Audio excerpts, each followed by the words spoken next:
Hello दोस्तों, मैं Pradeep Sharma maths में आपका स्वागत करता हूँ। देखिए दोस्तों, मैं आपको आज हिस्ट्री के वन लाइनर क्वेश्चन सीरीज में ये पहली वीडियो प्रोवाइड करा रहा हूँ, जिसमें मैं आपको ऐसी ही वीडियो प्रॉपर रूप से डालता रहूँगा। अगर इन क्वेश्चंस में आपको बेनिफिट मिलता है तो मुझे कमेंट करिए, जिससे कि मुझे नेक्स्ट वीडियो के लिए मोटिवेशन मिलेगी। आइए देखिए दोस्तों, हम क्वेश्चंस की शुरुआत करते हैं। क्वेश्चन नंबर वन है, इतिहास के आरंभिक काल को क्या कहा जाता है? इतिहास के आरंभिक काल को क्या कहा जाता है? तो उसको क्या कहा जाता है दोस्तों? पुरापाषाण काल। नेक्स्ट क्वेश्चन है क्वेश्चन नंबर टू, किस काल में पत्थर के औजार सबसे पहले पाए गए थे? किस काल में पत्थर के औजार सबसे पहले पाए गए थे? तो वो कौन सा काल था? पुरापाषाण काल। नेक्स्ट क्वेश्चन देखिए, क्वेश्चन नंबर थ्री है, कौन सी सभ्यता अपने नगर नियोजन के लिए प्रसिद्ध है? तो वो कौन सी सभ्यता है? सिंधु सभ्यता। नेक्स्ट क्वेश्चन देखिए, क्वेश्चन नंबर फोर है, सिंधु सभ्यता का कौन सा स्थान सिंधु नदी के किनारे स्थित था? तो वो कौन सा था दोस्तों? मोहनजोदड़ो। क्वेश्चन नंबर फाइव देखिए, मोहनजोदड़ो का स्थानीय नाम क्या था? मोहनजोदड़ो का स्थानीय नाम क्या था? तो वो क्या था? मृतकों का टीला। तो वो क्या था दोस्तों? मृतकों का टीला। क्वेश्चन नंबर सिक्स देखिए, क्वेश्चन नंबर सिक्स है, विशाल स्नानागार कहाँ से मिला था? तो विशाल स्नानागार कहाँ से मिला था? मोहनजोदड़ो से। क्वेश्चन नंबर सेवन, देवी माता की पूजा संबंधित थी किससे थी? सिंधु घाटी सभ्यता से। क्वेश्चन नंबर एट देखिए, क्वेश्चन नंबर एट है, लोथल नामक स्थान पर किस सभ्यता का जहाजी माल घाट था? तो वो कौन सा था? सिंधु घाटी। क्वेश्चन नंबर नाइन है, सिंधु घाटी सभ्यता में कालीबंगा किसके लिए प्रसिद्ध था? तो ये कालीबंगा किसके लिए प्रसिद्ध था? मिट्टी के पात्रों के लिए दोस्तों। अगला क्वेश्चन है क्वेश्चन नंबर 10 है। क्वेश्चन नंबर 10 में है, वैदिक आर्यों का प्रमुख भोजन क्या था? तो वैदिक आर्यों का प्रमुख भोजन क्या था? दूध और इससे बने उत्पाद था। क्वेश्चन नंबर 11 है, वैदिक लोगों द्वारा किस धातु का प्रयोग पहले किया गया था? तो वो क्या किया गया था दोस्तों? तांबा। तो वो धातु कौन सी थी? तांबा थी। क्वेश्चन नंबर 12 है, किन तीन वेदों को संयुक्त रूप से वेद त्रयी कहा गया? तो वे वेद कौन से थे? ऋग्वेद, सामवेद और यजुर्वेद। और हमारे वेद हैं भी कितने? 3 वेद हैं, ऋग्वेद, सामवेद और यजुर्वेद। ठीक है। अगला क्वेश्चन है क्वेश्चन नंबर 13 है, आर्यों के पूर्वों के साथ अपने वर्षों में सफल रहे क्योंकि उनके पास क्या था? उन्होंने घोड़ों द्वारा चलाए जा रहे रथों का प्रयोग करा था। जो संघर्ष हुए थे, जो युद्ध हुए थे, उन युद्धों में उन्होंने किसका प्रयोग करा था? घोड़ों द्वारा चलाए गए रथों का प्रयोग करा था। इसलिए वे संघर्षों में क्या रहे थे? सफल रहे थे। क्वेश्चन नंबर 14 है, 14 में, ऋग्वैदिक आर्य पशुचारी लोग थे। यह इस तथ्य से पुष्ट होता है, यानी कि ऋग्वैदिक आर्य जो थे वो पशुचारी थे। वो किस तथ्य से पुष्ट होता है? वो किससे होता है? ऋग्वेद में गाय के अनेक संदर्भ हैं। अधिकांश युद्ध गायों के लिए लड़े गए थे। पुरोहितों को दिए जाने वाला उपहार प्राय गाय होती थी, न कि जमीन। तो इससे क्या पुष्टि होती है? इससे ये पुष्टि होती है ऋग्वैदिक आर्य पशुचारी लोग थे। क्वेश्चन नंबर 15 है, 15 में है, आर्य जनजातियों का प्राचीनतम बस्ती कहाँ है? जो आर्य जनजाति थी उसकी सबसे प्राचीनतम बस्ती कौन सी थी दोस्तों? तो वो क्या थी? सप्त सिंधु। ठीक है। क्वेश्चन नंबर 16 है, 16 में क्या है, राज्य अभिषेक समारोह का विवरण किसमें किया गया है? तो वो क्या? ऐतरेय ब्राह्मण में। किसमें कहा गया दोस्तों? ऐतरेय ब्राह्मण। क्वेश्चन नंबर 17 है, प्रसिद्ध गायत्री मंत्र कहाँ से लिया गया है? जो गायत्री मंत्र है हमारा वो कहाँ से लिया गया? वो कहाँ से लिया गया? ऋग्वेद से। ठीक है। कहाँ से लिया गया दोस्तों? ऋग्वेद से। क्वेश्चन नंबर 18 देखिए, 18 में है, किस विदुषी ने वाद विवाद में अजय याज्ञवल्क्य को चुनौती दी थी? तो वो कौन थी? गार्गी। क्या थी विदुषी? वो गार्गी। क्वेश्चन नंबर 19 है, गौतम बुद्ध का जन्म स्थान किसके द्वारा अंकित किया जाता है? जो गौतम बुद्ध का जो स्थान है, जन्म स्थान है, वो किसके द्वारा अंकित किया गया था? वो अशोक मौर्य जो था उसका रुम्मिनदेई स्तंभ जो था उसमें वर्णित किया गया था। उसमें क्या गया था? उसमें वर्णित किया गया रुम्मिनदेई स्तंभ में। अब क्वेश्चन नंबर 20 देखिए। क्वेश्चन नंबर 20 में प्रथम बौद्ध परिषद कहाँ आयोजित की गई थी? तो वो कहाँ की गई थी? राजगृह में।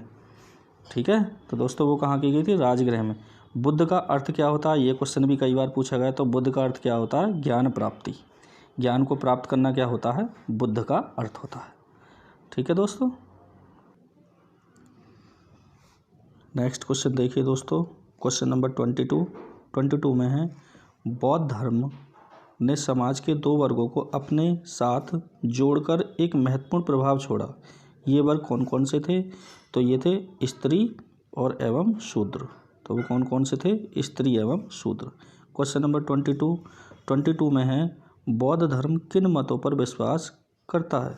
तो बौद्ध धर्म किन मतों पर विश्वास करता था? नंबर 1, दुनिया दुखों से भरी है, यदि इच्छाओं पर काबू पा लिया जाए तो निर्वाण मिल जाएगा, लोगों को दुख उनकी इच्छाओं के कारण होता है। तो ये 3 थे। बौद्ध धर्म किन मतों पर विश्वास करता था? इन तीनों मतों पर। क्वेश्चन नंबर 22 देखिए। 22 में है प्रारंभिक बौद्ध धर्म ग्रंथों की रचना। प्रारंभिक बौद्ध धर्म ग्रंथों की रचना किसमें की गई? तो वो किस में की गई थी? पाली में, पाली भाषा में की गई थी। क्वेश्चन नंबर 25 है भारत में सबसे बाद में उत्पन्न होने वाला बौद्ध धर्म का ग्रंथ है। तो वो कौन सा था? वामसाथ पाक्सनी। वामसाथ पाक्सनी।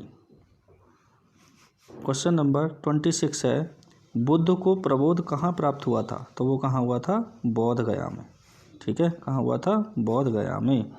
क्वेश्चन नंबर 27 है 27 में इच्छा सब कष्टों का कारण है, इसका प्रचार करने वाला धर्म कौन सा है? तो वो कौन सा था? बौद्ध धर्म था।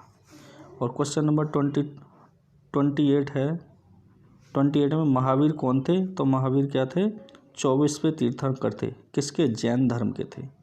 ठीक है, और जैन धर्म के प्रथम तीर्थंकर कौन से थे? ऋषभदेव। ठीक है, जैन धर्म। और किससे संबंध रखते थे महावीर स्वामी? महावीर स्वामी किससे संबंध रखते थे? वो जैन धर्म से संबंध रखते थे। ठीक है, और जैन धर्म के कौन से थे? 24वें तीर्थंकर कौन थे? महावीर स्वामी। और अंतिम तीर्थंकर को भी यही कहलाते हैं। क्वेश्चन नंबर 29 है जैन धर्म की पहली तीर्थंकर किसे माना जाता है? तो वो कौन थे? ऋषभदेव, जो मैंने अभी बताया था आपको। क्वेश्चन नंबर 30 में है 30 जैन साहित्य को क्या कहते हैं? जो जैन साहित्य थे हमारे, उनको क्या कहते हैं? अंग कहते हैं। उनको क्या कहते हैं? अंग। ठीक है। क्वेश्चन नंबर 31 है दक्षिण भारत में प्रसिद्ध जैन केंद्र कहाँ स्थित है? तो वो क्या है? श्रवणबेल गोला में। ठीक है। क्वेश्चन नंबर 32 भारत में सबसे पुराना लौह युग जुड़ा हुआ है। जो लौह युग है वो किससे जुड़ा हुआ है? चित्रित धूसर मत भांडों के साथ। चित्रित धूसर मत भांडों के साथ। क्वेश्चन नंबर 33 है मगध के उत्थान के लिए कौन सा प्रथम शासक उत्तरदायी था? जो मगध राज्य था उसके उत्थान के लिए कौन सा शासक उत्तरदायी था? वो था बिंबिसार तथा बिंबिसार। क्वेश्चन नंबर 34 है प्राचीन काल में स्रोत सामग्री लिखने के लिए प्रयुक्त भाषा थी। जो प्राचीन काल था उसमें स्रोत सामग्री लिखने के लिए प्रयुक्त भाषा कौन सी थी? वो संस्कृत प्रयोग की जाती थी। ठीक है। क्वेश्चन नंबर 35 अलेक्जेंडर, जिसको क्या कहते हैं? सिकंदर, और पोरस ने लड़ाई लड़ी थी। जो अलेक्जेंडर है और पोरस के बीच लड़ाई जो हुई थी वो कब हुई थी? कहाँ हुई थी? झेलम नदी पर, और उसको क्या कहा था? झेलम युद्ध भी कहा जाता है। ठीक है। क्वेश्चन नंबर 36 है यहूदियों के धार्मिक पाठ का क्या नाम है? जो यहूदी हैं उनके धार्मिक पाठ का नाम क्या है? मूसा साहिब। क्वेश्चन नंबर 37 है महाभाष्य लिखा था किसने लिखा था? पतंजलि ने। किसने लिखा था? पतंजलि ने। क्वेश्चन नंबर 38 है यूनानियों भारत से बाहर किसने निकाला था? तो वो किसने निकाला था? चंद्रगुप्त मौर्य ने।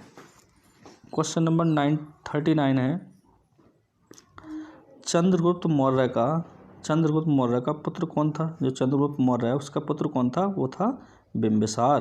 क्या था? बिंबिसार। क्वेश्चन नंबर 40, बिंदुसार के समय में अशांति कहाँ थी? तो वो कहाँ थी? तक्षशिला में। ये क्वेश्चन कई बार आ चुका है, बहुत इंपॉर्टेंट क्वेश्चन है। क्वेश्चन नंबर 41 है, अशोक की प्रशासनिक नीति में भारी परिवर्तन किस घटना से आया? तो वो क्या था? कलिंग का युद्ध था।